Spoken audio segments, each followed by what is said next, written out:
महोदय, आज जिन लोगों ने इसको जुमला कहा और कहा कि हम चिट्ठियां लिख रहे थे इसलिए काम हुआ, कम से कम उन्होंने इस बात को स्वीकार किया कि सरकार में प्रधान सेवक ऐसा कि इतने विराट दिल का कि आप उनके साथ पक्षपात करते रहे। जब आपके साथ सत्ता थी आप बार बार उनका अनादर अपमान करते रहे, लेकिन उन्होंने बड़ा दिल दिखाकर आपके हर कम्युनिकेशन को पढ़ा, आपसे चर्चा की। महिलाओं का सम्मान करेंगे।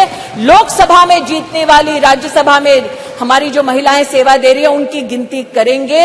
We have made women count and it is time for you to step up in the opposition and not mere reduce your words to paper, to speech, but speak with action and support Nari Shakti Vandan Adhiniyam. They say success has many fathers and failure has none. और इसीलिए कल जब ये प्रस्ताव सदन में आया तो कुछ लोगों ने कहा हमारा बिल है, कुछ लोगों ने कहा हमने चिट्ठी लिखी, कुछ लोगों ने कहा कि ये पूरा का पूरा संवैधानिक निर्माण हमारा था। आज ऐसी एक सम्मानित नेत्री ने सदन में अपना वक्तव्य रखा, लेकिन उनका मैं एक विशेष रूप से आभार व्यक्त करती हूं कि 2 विषयों पर उन्होंने ऑन रिकॉर्ड स्पष्टीकरण दिया है। हमको बार बार बतलाया जाता कि एक विशेष परिवार ने 73rd, 74th amendment to the constitution पारित करवाया। आज मैं आभार वंदन करती हूं कि पहली बार स्पष्टता हुई इस सदन में उनके द्वारा कि ये पुण्य काम पीवी नरसिम्हा राव जी ने किया, जिनके मरणोपरांत उनके ही पार्टी के हेडक्वार्टर में उनको नमन करने का मौका नहीं दिया गया। दूसरा, ये कथन कि अभी क्यों नहीं और ये वक्त हमारा बिल है तो अभी करिए। तो महोदय, ये उस बिल की प्रति है जिनको वो हमारा कहते हैं। उसमें अगर आप दूसरे पृष्ठ पे 2B और 3B पढ़ें, और ये वो है जो कांग्रेस पार्टी कहती है यूपीए की सरकार में राज्यसभा में पारित हुआ और फिर लोकसभा में प्रस्तुत हुआ। अगर आप इस पृष्ठ पर ये दोनों छंद पढ़ें तो यूपीए, जिसकी अध्यक्षा श्रीमती सोनिया गांधी हैं, उन्होंने कहा है no seat shall be reserved for women belonging to scheduled caste, scheduled tribes in the 3rd general elections. 3B पढ़ें तो उन्होंने कहा, प्रस्ताव दिया, no seat shall be reserved for women in the 3rd general election. अर्थात आज की सरकार जब यह अधिनियम लागू होगा तब के बाद 15 वर्षों तक महिलाओं को रिजर्वेशन गारंटी करती है, मोदी की गारंटी है। लेकिन अगर कांग्रेस पार्टी का प्रस्ताव आप पढ़ें तो उनका प्रस्ताव ये था 2B और 3B में कि no seat shall be reserved for women in SC/STs in the 3rd general election, no seat shall be reserved for women in the 3rd general election. Congress का प्रस्ताव था कि 10 साल औरतें मेहनत करें, लेकिन 15वें साल में आपका अधिकार आपसे छीना जाएगा। आज मैं अभिनंदन करती हूं प्रधानमंत्री जी का, हमारे न्याय मंत्री का, जिन्होंने कांग्रेस की इस अभिलाषा को निराश किया। हम जानते हैं कि संविधान को छिन्न भिन्न करना ये कांग्रेस की पुरानी आदत है, लेकिन आज अगर आप इसी गरिमा में संविधान के अनुच्छेद 82 को पढ़ें, 82 ये किताब नहीं है, संविधान का मेरे हाथों में, तो आपके लिए किताब होगी, हमारे लिए पूजनीय है, संविधान है ये।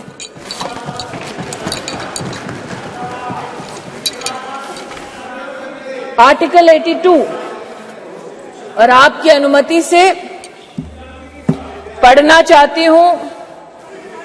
Upon the completion of each census, allocation of seats in the House of the People to the states and division of each state into territorial constituencies shall be readjusted by such authority and in such manner as Parliament may by law determine, provided also that until the relevant figures for the first census taken after the year 2026 have been published.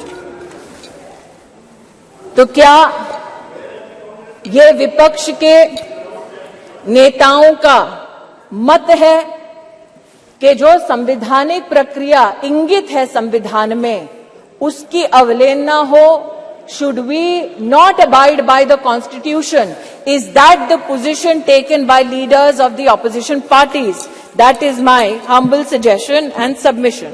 हम जो साल 2014 में माननीय प्रधानमंत्री जी के नेतृत्व में देश की सेवा के लिए अनुग्रहित भाव से इस सदन में आए, हमने तब से लेकर अब तक महिला उत्थान के लिए विभिन्न इकाइयों के माध्यम से, योजनाओं के माध्यम से प्रयास किए। इस सदन में महिलाओं के लिए टॉयलेट्स बनाने की बात हुई, इस सदन में महिला को किस प्रकार से घर दिलवाया उसकी बात हुई, लेकिन महिला सशक्तिकरण माननीय प्रधानमंत्री जी के लिए एकमात्र टर्म से संबंधित, योजना से संबंधित संकल्प नहीं। जब से उन्हें भारतीय राजनीति में राष्ट्र की, प्रदेश की अपनी सेवा करने का मौका मिला, तब से उन्होंने कहा कि मातृशक्ति गवर्नेंस का केंद्र बिंदु होना चाहिए, क्योंकि इन्हीं महिलाओं के माध्यम से प्रदेश और देश विकसित हो पाएगा। उसके आपके सामने 2-3 उदाहरण रखना चाहती हूं। एक, साल 2006 में जब माननीय प्रधानमंत्री जी के पास प्रदेश में मुख्यमंत्री की जिम्मेदारी थी, तो उन्होंने जेंडर इक्विटी की पॉलिसी बनाई, लेकिन मात्र पॉलिसी तक सीमित नहीं रहे। अपने 10 अलग अलग विभागों के माध्यम से उन्होंने जेंडर बजट को भी प्रस्तुत किया। और जो आज कह रहे हैं कि मुद्दे पे आओ, तो मुद्दे की बात ये कि जब उनकी सरकार थी तो जेंडर बजट की दृष्टिकोण से साल 2013-14 का आंकड़ा था 90,000 करोड़, और मोदी की सरकार में 23-24 का जेंडर बजट अगर आप देखें तो वो है 2,23,000 करोड़। ये मुद्दे की बात पर आना चाहते हैं। मुद्दे की बात ये कि जब प्रधानमंत्री जी के पास प्रदेश की जिम्मेदारी थी, तब उन्होंने बेटियों की शिक्षा के लिए अपने आप को समर्पित किया। ड्रॉप आउट रेट 18% था। प्रधानमंत्री जी के, मुख्यमंत्री के कार्यकाल में ड्रॉप आउट रेट 1% हुआ, और आज प्रधानमंत्री की जब उनको जिम्मेदारी मिली है, तो राष्ट्र के इतिहास में पहली बार राष्ट्रीय शिक्षा नीति में महिलाओं के लिए अलग से फंड का, जेंडर इंक्लूजन फंड का प्रावधान करने वाली सरकार नरेंद्र मोदी की सरकार है।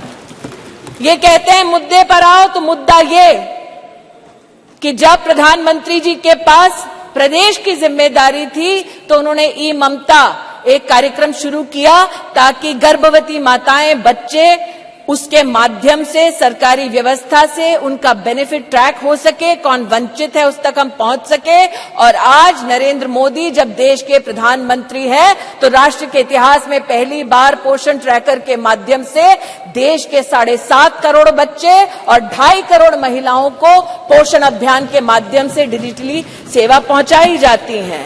ये कहते हैं मुद्दे की बात पर आओ, तो मुद्दा ये कि जब प्रधानमंत्री जी के पास प्रदेश की जिम्मेदारी थी तो उन्होंने मां वात्सल्य योजना की शुरुआत की, जहां महिलाओं को लगभग 1.5 लाख रुपए के माध्यम से, जिनकी एनुअल इनकम थी, उनको 4 लाख से ज्यादा की मेडिकल ट्रीटमेंट सरकारी व्यवस्थाओं में देने का काम नरेंद्र मोदी जी ने किया। और आज आयुष्मान भारत योजना के चलते 10 करोड़ गरीब परिवार, 10 करोड़ गरीब महिलाओं को सुविधा, 24,000 से ज्यादा अस्पतालों में, 1,60,000 से ज्यादा स्वास्थ्य केंद्रों में सेवा देने वाली सरकार मोदी की सरकार है, भाजपा की सरकार है। 2017 Republic TV.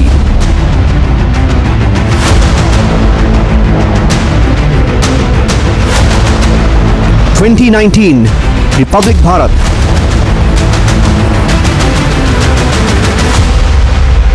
2021 Republic Bangla.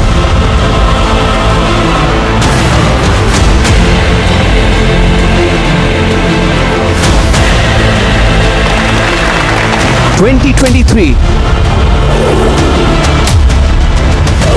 Republic Kannada, coming soon on India's largest news network.